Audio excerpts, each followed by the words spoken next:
Resentment is one of the most destructive, quietest things that can destroy a long-term relationship. We all have it. We all know it. It's the silence.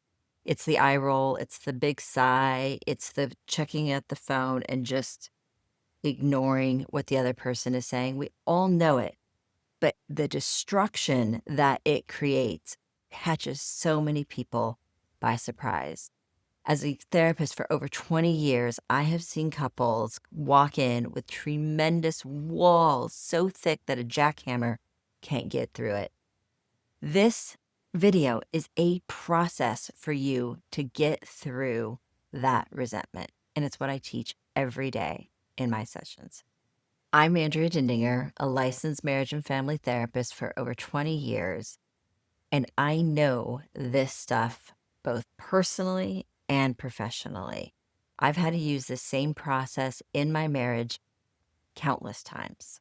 I want to teach it to you. Here's what I want you to understand. Resentment is different than anger.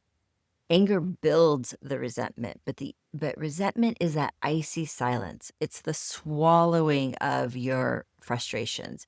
It's the swallowing of your unmet needs. It's not sharing your inside thoughts with your partner when they've hurt you, when they've disappointed you, when they've scared you.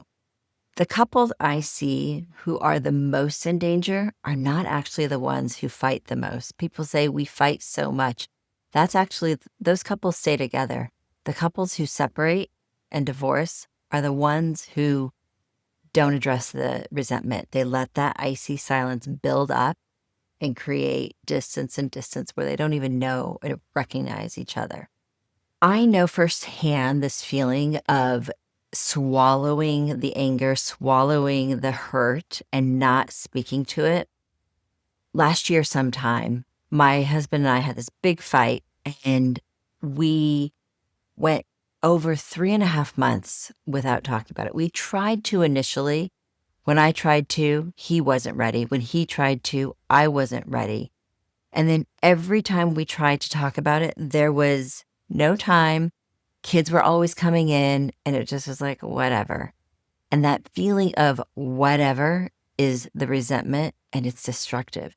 It became so thick that eventually I had to send my husband a text and say, I have never felt this disconnected or distant from you, ever. And he responded, me neither.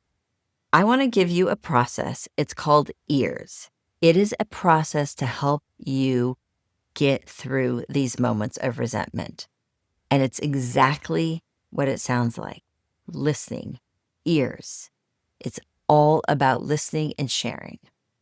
The first step, E, express it on paper.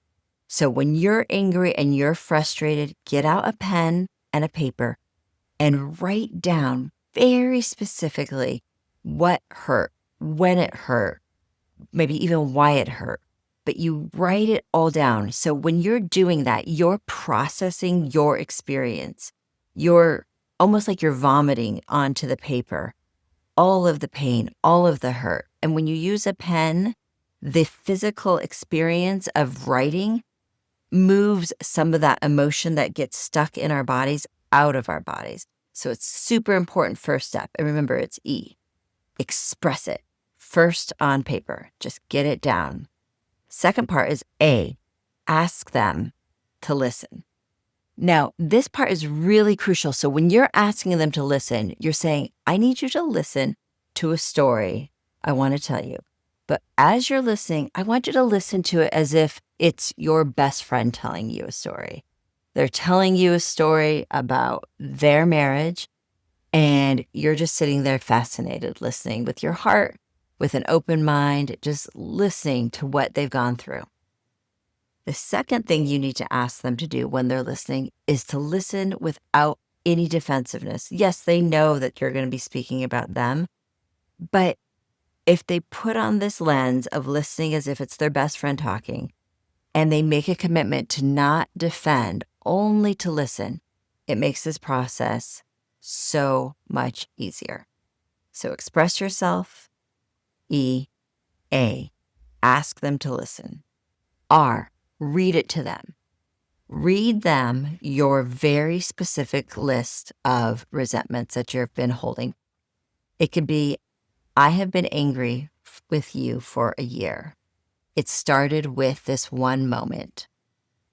It's okay if it was 5 years ago, 10 years ago.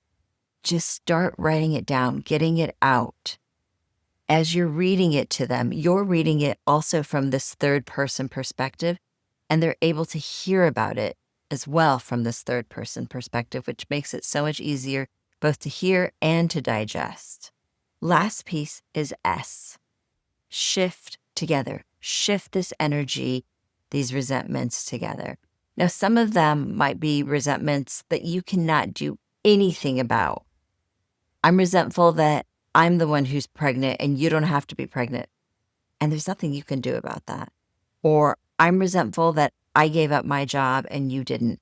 There's also nothing you can do about it. But what's so powerful is when you can listen to what's hurt somebody on their core and really hear how they've been sad, how much they've been holding back from you, and they're able to share it, that changes everything. It allows people to let things go in a way that is quite magical. I actually put this process together in a downloadable sheet.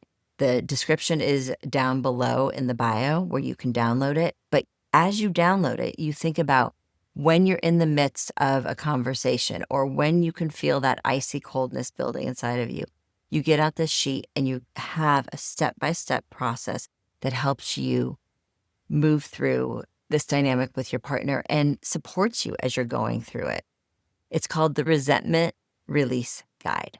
It's free, it's excellent, and it's something that's going to really help move things for you and your partner. Releasing resentment isn't easy. I don't want to pretend that it's easy to have these conversations because it's not. It's very vulnerable. But when you're sharing these conversations with your partner, if you think about it, it's really an act of love.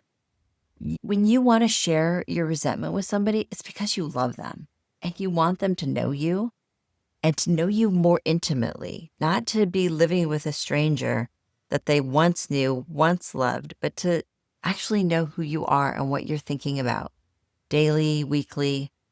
It's a practice of vulnerability, and vulnerability deepens that connection.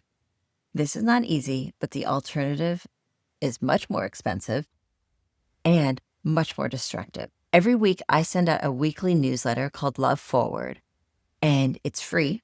And it's always filled with little tips that help you bring conscious awareness, tools, practices to try on that actually begin to shift this dynamic and ask you to think about things in a different way.